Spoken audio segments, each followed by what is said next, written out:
the creepiest app on your phone is now shutting down.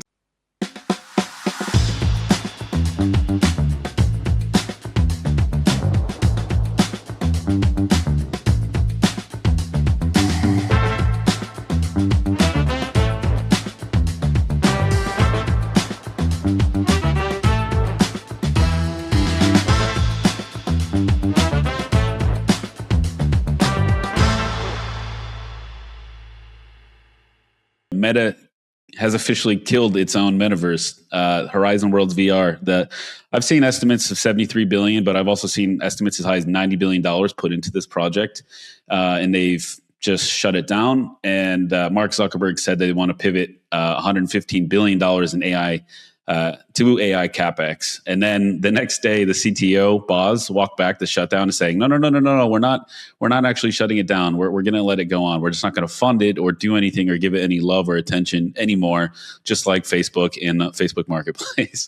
So it's just going to be this very expensive corpse that is going to remain plugged in. It's still going to have AR, VR support for some of the games they've already created, but they're just not going to actively invest anything into building anything more for this, which is pretty crazy. You and I were laughing about it before, but I remember a few years ago, I can't remember how long ago, but these goofy Mark Zuckerberg advertisements where he's floating around with no legs in the metaverse saying this is the future of work. And, a lot of people got caught up in that sensation. The metaverse was all the rage. Everybody was like, this is the future of work. And I know I sound like hindsight is 2020, but I never really bought into it. It seemed too goofy. Like I couldn't imagine myself working in a virtual environment like that. So I think Meta has finally realized this. But that being said, we did cover either last week or the week before, Meta gave up completely on their own blockchain language that they created and their own blockchain infrastructure. And then they came back quietly and said, we're going to bring it back, actually. So they do have a history of giving up on stuff that they were actually right about, giving up on it and then bringing it back later on. So I suppose they can still do this. This technology is going to remain. It's not going to go anywhere. They're going to have the option to turn it back on or invest in it again eventually. Maybe they were a bit early, but right now it's looking like a really weird play to change their name to Meta, invest so much money only to say AI is the future. It's ubiquitous. Everybody's going to use AI. Nobody cares about the metaverse. Yeah, I mean, Meta is such an interesting story, right? And when they rebranded from Facebook to Meta and then pivoted in the metaverse, that was like a singular thing. It's not separate. It's not like we have this high level vision of what this company is going to be. It was specifically for the metaverse hype that we saw back in late 2021.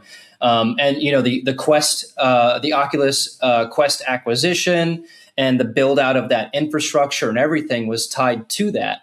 In some sense, this is very, very similar to, I'm sure, what many people have been feeling and thinking when using Facebook over the past decade, which it's very clear if you have been doing that it shows very, very little product direction and investment from Meta into that core product that built their entire business. I don't think there have been many new feature or product launches around Facebook. There are many aspects of the platform like marketplace and events that are quite broken, or you don't see the same type of interface or functionality across mobile versus desktop. So it's kind of like this machine or this product they just have sitting on the side saying, make us money. We're not going to invest into that. We're not going to touch it. And it is sort of testament to the idea that maybe Mark Zuckerberg has not been the best decision maker over the past decade. We've seen a lot of pushes into AI and, like you mentioned, the blockchain space, the metaverse, that haven't panned out the way that shareholders were hoping to. And we've seen a lot of things walk back. And I think this was highlighted within the AI space of Jan LeCun's departure, their acquisition of Scale AI and taking Alexander Wang to a CEO position of the head of AI position at their AI arm, and then later firing him, which kind of showed the industry that, maybe he wasn't the best young, inexperienced hire to lead this massive, I'm not sure what the market cap of Facebook is right now, but this massive company is pushing into AI and then walking that back. So as an investor on the outside looking in, this is a lot of volatility, and I wouldn't really bet on Facebook stock considering they've gone back and forth a number of times across a number of different products and verticals in their company, like at the very worst, it might be just, trading stocks for speculation internally based on their announcements. At the very best, it shows indirection or misdirection or poor decision making. But yeah, like this is very disappointing news to read from an outside perspective. Yeah, I would tend to agree, but one of the stories we were going to include, but we simply didn't have enough time. But Meta actually just announced that they have 1 billion monthly active users on their AI, with their Llama and their other models. I think they're getting ready to debut Avocado. I don't know what that is, but it's one of their AI products that they're working on. But they are actually doing pretty well on the AI side, which leads me to believe maybe they're not like just a headless chicken running around, scrambling around. This is informed by something. And part of that's just, if you don't adapt or integrate AI, you're going to get left behind by the other major companies. So maybe it's mostly that. Maybe it's a little bit, they are finding success on the AI side, but the metaverse, I think we can all agree, was kind of a dud, at least for now. Yeah, I mean, I hope that AI metric is genuine. It is possible that they just rolled out like some AI feature within Facebook, and then everyone that happens to use it but not know it's AI, they're just calling. I think that's it, actually. User. Yeah, because I mean that would make sense for those numbers. That's kind of disingenuous, but yeah, well, it'll be interesting to watch how Zuck and Meta pivots continuing on. OpenAI Sora, the creepiest app on your phone, is now shutting down. So another sunsetting for a vital piece of a major company. And OpenAI announced on Tuesday that it's shutting down Sora, a TikTok-like social app that launched 6 months ago. So it didn't even make it half a year. That's too bad. OpenAI did not give a reason for the shutdown, nor did it share information about when it will officially be discontinued. When Sora first opened up as an invite-only social network, it seemed like everyone was clamoring for an invite.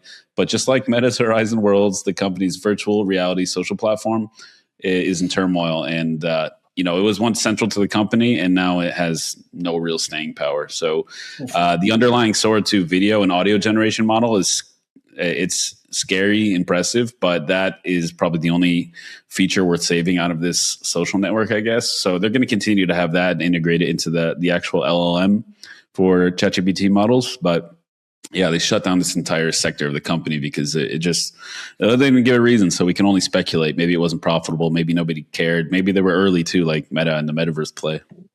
Yeah, I mean, this might just be a consolidation play where OpenAI saw very limited use in the standalone Sora app. And just like Google, Gemini, and Nano Banana and whatever VidGen models they have there, they're kind of just consolidating it all under the ChatGPT umbrella. And so it's like a one-stop shop.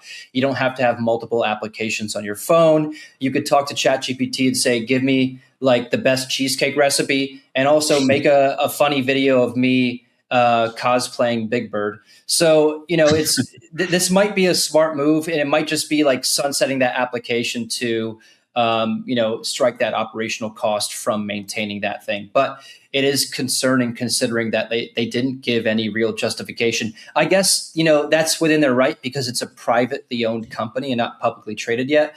But it is concerning considering that OpenAI has been eyeing an IPO for quite some time now, and they'll have to explain these moves on the public surface when they actually do plan on making them or execute them. Yeah, it's funny. You got AI companies wanting to be social media companies and social media companies wanting to be AI companies. Nobody can make up their minds. But yeah, this like weird, unholy combination of social media and AI, I'm not a big fan of it. So one impressive thing here is like, don't you feel like companies have started to pivot way faster? Like, if something's not working in the first few months, kill it. I feel like it would take years for that to happen. Even a decade ago, companies would hold on and fight for that feature or that platform. But now they just ruthlessly kill it. They pivot to something else because they see something's working faster, better. So they just put their attention there instead. Yeah, you got to move fast, I suppose.